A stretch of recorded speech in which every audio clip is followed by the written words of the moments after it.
বাংলাদেশ কোরআন শিক্ষা বোর্ডের উদ্যোগে সৎ, সততা ও কর্মদক্ষতায় বিশেষ ভূমিকা রাখায় ফরিদপুর প্রেস ক্লাবের সাধারণ সম্পাদক মাহবুব হোসেন পিয়ালকে সম্মাননা প্রদান করা হয়েছে।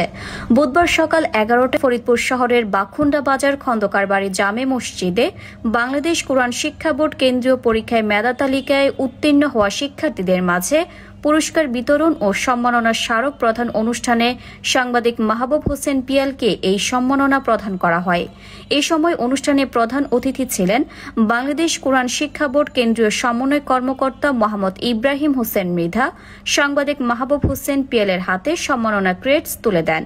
বাংলাদেশ কোরআন শিক্ষা বোর্ড ফরিদপুর জেলা শাখার সভাপতি হাফেজ আব্দুস সালাম এর সভাপতিত্বে অনুষ্ঠানে বাংলাদেশ কোরআন শিক্ষা বোর্ড ঢাকা বিভাগীয় অর্থ সম্পাদক খন্দকার ওয়াহিদুজ্জামান, জাতীয় উলামা মশায়েক আইম্মা পরিষদ ফরিদপুর জেলা শাখার সভাপতি হাফেজ মাওলানা সৈয়দ শামসুল হক, জাতীয় শিক্ষা ফোরাম ফরিদপুর জেলা শাখার সভাপতি ডক্টর মাওলানা আবু জাফর সহ অন্যান্যরা উপস্থিত ছিলেন।